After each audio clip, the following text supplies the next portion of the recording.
No? Ako sa cítiš? Výborne. Naozaj výborne.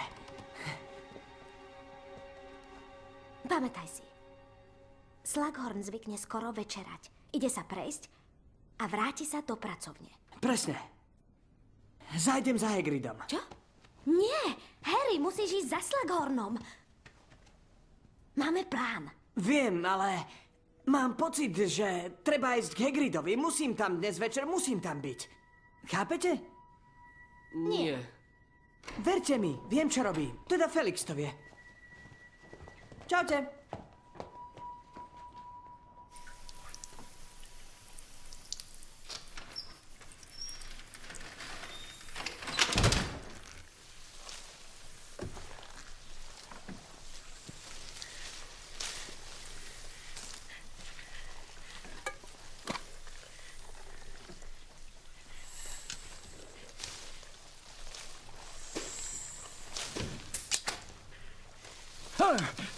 Pri Merlinovej brade, Harry. Prepáčte, pane. Mal som sa ohlásiť. Zakašľať, či čo? Mohla to byť profesorka Sprahutová. Áno, mohla. Ako to vieš? No, z vášho správania, pane. Zakrádate sa. Vyľakal som vás. To sú listy klepcodrapa. Sú drahé však. 10 galeónov za list. Len som o tom počul, lebo ja sa nezaoberám kšeftovaním, len som počul. Môj záujem je čisto akademický. Tá rastlina mi vždy naháňala hrôzu. A ako si sa vlastne dostal z hradu, Harry? Hlavnou bránou, pane. Ja idem k Hagridovi. Je to dobrý priateľ, tak ho chcem navštíviť. Ak dovolíte, ja už teda pôjdem. Harry! Pane! O chvíľu sa zotmie. Iste chápe, že nemôžem dovoliť, aby si bol vonku sám. Tak poďte so mnou, pane.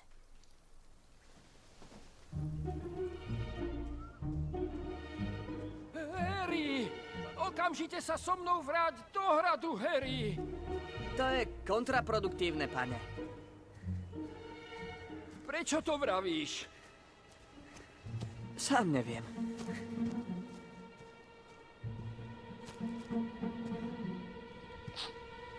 Horác. Pri Merlinovej brade. To je skutočná akromantula? Mŕtvá, ako sa zdá.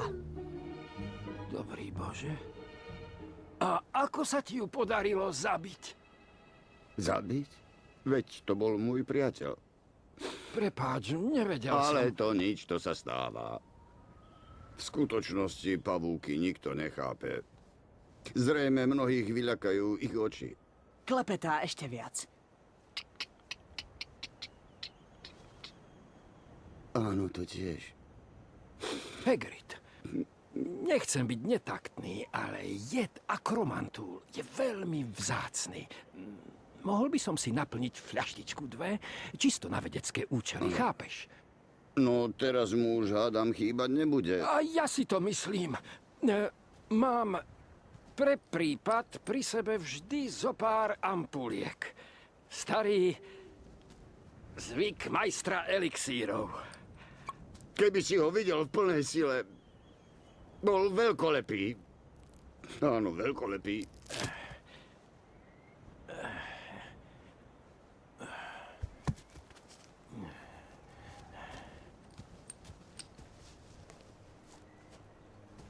Môžem povedať pár slov? Áno.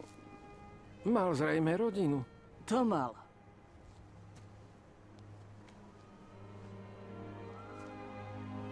S Bohom, Aragog.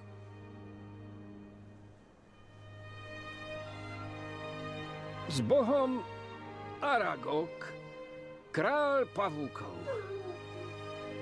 Tvoje telo zhnie, no tvoj duch pretrvá.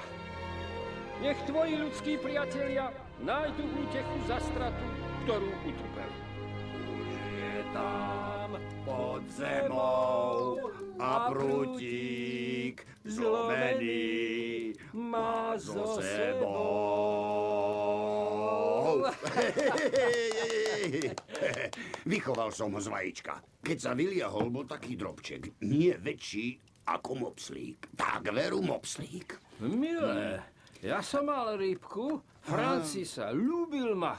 Raz som prišiel domov a on zmizol. Puf, To je zvláštne. to teda je, ale to je život. Žiješ si a z ničoho nič. Puf. Puf. Puf.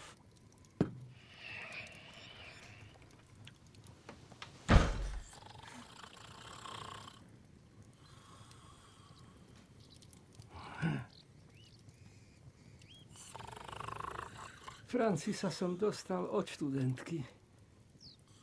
Raz na jar som na stole našiel akvárium s trochou čistej vody. Na hladine plával lupienok kvetu. Pomaličky klesal, než sa zniesol na dno. Premenil sa na malú rybičku. Nádherné kúzlo. Úžasný pohľad. Ten lupienok bol z ľalie. Od tvojej mamy. Deň, keď som našiel prázdne akvárium. Tvoja mama. Viem, prečo si tu. Nemôžem ti pomôcť. Zničilo by ma to. Viete, prečo som prežil, keď sa mi stalo toto? Vďaka nej. Lebo obetovala svoj život. Lebo odmietla ustúpiť nabok. Lebo jej láska bola mocnejšia ako Voldemort. Nevyslovuj to meno. Ja sa toho mena nebojím, profesor. Niečo vám poviem. To, čo ostatní iba tušia. Je to pravda. Som vyvolený. Len ja ho môžem zničiť, pán profesor. Ale musím vedieť, čo sa vás Tom Riddle pýtal u vás v pracovni a čo ste mu vtedy povedali. Nebojte sa, pán profesor. Buďte ako moja mama. Inak potupíte jej pamiatku. A zomrela zbytočne. A to akvárium zostane navždy prázdne.